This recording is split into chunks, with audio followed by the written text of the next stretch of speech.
আজকে আলোচনা করব কন্যা রাশি ও লগ্নের জাতক জাতিকাদের মে মাসে 14 তারিখ ও 18 তারিখ রাহু এবং কেতুর যে গোচর হচ্ছে আর বৃহস্পতির যে গোচর হচ্ছে, সেই গোচর ফলে আপনাদের কি হতে পারে। কারণ বৃহস্পতি গোচর ফল 1 বছর পরে পরে হয়, মানে আপনাদের বৃহস্পতি যেভাবে এসে বসছে সেইভাবে 1টি বছর থাকবে, আর রাহু আর কেতু যেভাবে এসে বসছে সেখানে 1.5 বছর থাকবে। তাহলে এই যে লং টাইম আপনাদের কেমন যেতে পারে। 14ই মে বৃহস্পতি আপনাদের দশমভাবে প্রবেশ করছে, আর 18ই মে রাহু ষষ্ঠভাবে আর কেতু দ্বাদশভাবে প্রবেশ করছে। তাহলে কেমন হবে আপনার জীবন একটা লং টাইম। আসবো বিস্তারিত আলোচনায়। তার আগে ছোট্ট কয়েকটা কথা বলে দিই।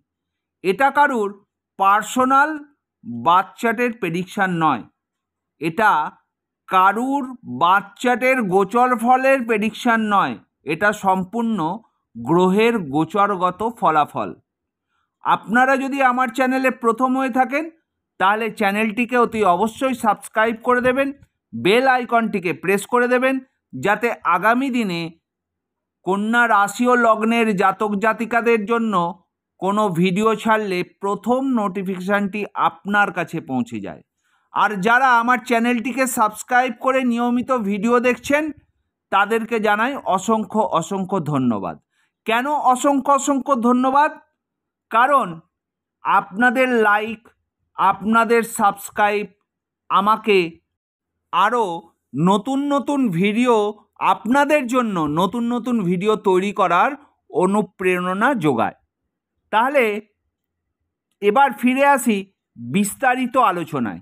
দেখে নেব কি হতে পারে। 14ই মে বৃহস্পতি আপনাদের দশমভাবে প্রবেশ করছে, আর 18ই মে রাহু ষষ্ঠভাবে, কেতু দ্বাদশভাবে প্রবেশ করছে। তাহলে এই মহাগোচরের ফলে আপনাদের কেমন যেতে পারে দেখে নিই। বৃহস্পতি আপনাদের চতুর্থ ও সপ্তম ভাবের অধিপতি, সে কোথায় আসছে? আপনাদের দশমভাবে আসছে। তাহলে বৃহস্পতি আপনার কর্মজীবনের দশমভাবে প্রবেশ করার ফলে কর্মক্ষেত্রে শুভ পরিবর্তন আশা করা যায়। আর একটা কথা মাঝখানে ছোট্ট করে বলে দিই, আপনাদের বাচ্চাটা অতি অবশ্যই দেখে নেবেন বৃহস্পতির ডিগ্রিগত মান, এবং বৃহস্পতি যাতে কোনো অশুভ ঘরে না বসে থাকে বা বৃহস্পতির দিকে কোনো অশুভ গ্রহের দৃষ্টি যেন না থাকে। যদি বৃহস্পতির ডিগ্রিগত মান ভালো থাকে এবং শুভ জায়গায় বসে থাকে, আপনারা শুভ ফল লাভ করবেন, 100% শুভ ফল লাভ করবেন। কিন্তু যেহেতু রাহুর দৃষ্টি বৃহস্পতির ওপর পড়ছে, কিছু তো আপনাকে ধোঁয়াশা তো দেখাবেই। ঠিক যেন চোরাবালি, ভাববেন হেঁটে চলে যাব কিন্তু গর্তই ফেলে দেবে, ঠিক এই রকম। তাহলে বৃহস্পতি আপনাদের দশমভাবে আসায় কর্মক্ষেত্রে শুভ পরিবর্তনের আশা করা যায়। যারা চাকরি করছেন তাদের পদোন্নতি বা বেতন বৃদ্ধির সম্ভাবনা রয়েছে। ব্যবসায়ীরা নতুন সুযোগ পেতে পারেন এবং ব্যবসার প্রসার হতে পারে, বা যারা নতুন বিজনেস করতে চাইছিলেন তাদের কিন্তু নতুন বিজনেস হতে পারে। বৃহস্পতি আপনার চতুর্থ ভাবের অধিপতি, তাই দশমে এর অবস্থান কর্ম পারিবারিক জীবনের মধ্যে ভারসাম্য রক্ষার ক্ষেত্রে কিছু চ্যালেঞ্জ তৈরি করতে পারে। কর্মব্যস্ততার কারণে পরিবারকে কম সময় দেয়া হতে পারে। তবে বৃহস্পতির শুভ দৃষ্টি আপনার দ্বিতীয় ও চতুর্থভাবে থাকায় পারিবারিক সুখ ও শান্তি বজায় থাকার সম্ভাবনা রয়েছে। বৃহস্পতি সপ্তম ভাবেরও অধিপতি, দশমে এর গোচর বিবাহিত জীবনে কিছু ক্ষেত্রে মতপার্থক্য বা ভুল বোঝাবুঝির কারণ হতে পারে, তবে বৃহস্পতির প্রভাবে পারস্পরিক বোঝাপড়া বৃদ্ধি পেলে সমস্যা মিটে যাবে। আপনি যেটাই করবেন না কেন অতি অবশ্যই আপনার পার্টনারের সঙ্গে আলোচনা করে করবেন। অবিবাহিতদের জন্য বিয়ের আলোচনা এগোতে পারে, তবে কিছু বাধা আসতে পারে। বৃহস্পতির দৃষ্টি আপনার দ্বিতীয়ভাবে থাকায় আর্থিক দিক থেকে স্থিতিশীলতা বজায় থাকবে।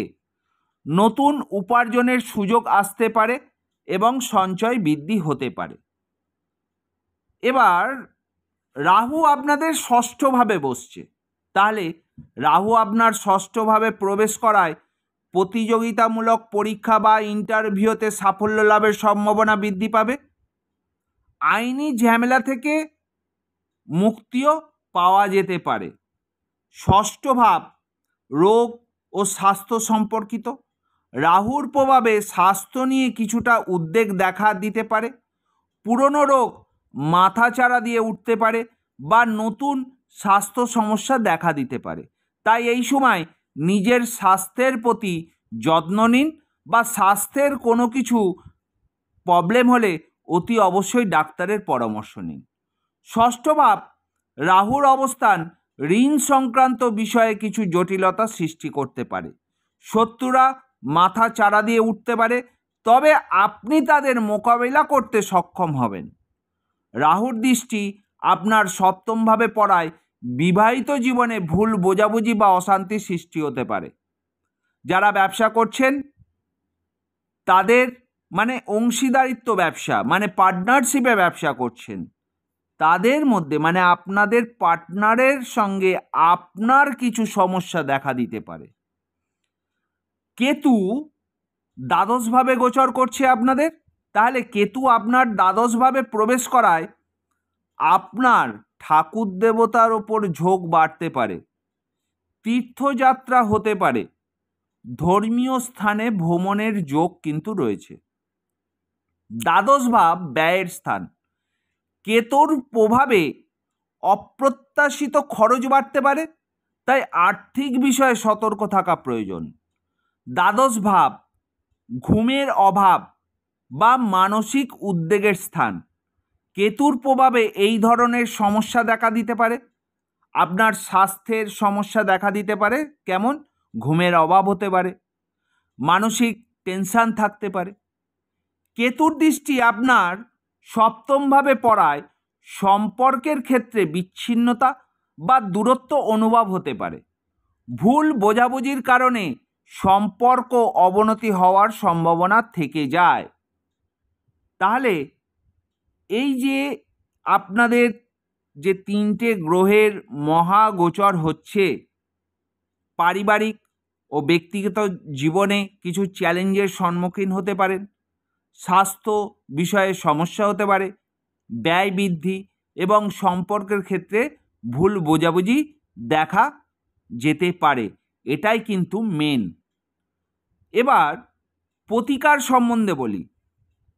কি করলে আপনি আপনার নেতিবাচক প্রভাব থেকে দূরে থাকবেন বা নেতিবাচক প্রভাব আপনার কাছে কম আসবে বা কম হবে? রাহুর প্রভাব কমাতে, রাহুর কুপ্রভাব কমাতে আপনি প্রতিদিন 108 বার ওং রাং রাহাবে নামা মন্ত্রটি প্রতিদিন 108 বার জপ করুন। আর প্রতিদিন বিষ্ণুর মন্ত্র পাঠ করুন, তাতে আপনি নেতিবাচক প্রভাবগুলি কমানোর জন্য সার্থক হবেন। এই ছিল কন্যা রাশি ও লগ্নের জাতক জাতিকাদের জন্য মহাগোচরের গোচর ফলের ফলাফল। ভালো লাগলে অতি অবশ্যই চ্যানেলটিকে সাবস্ক্রাইব করে দেবেন, বেল আইকনটিকে প্রেস করে দেবেন, আর লাইক করতে ভুলবেন না। সব শেষে বলি, ভালো থাকবেন, সুস্থ থাকবেন, সাবধানে থাকবেন। ওম নমঃ শিবায়।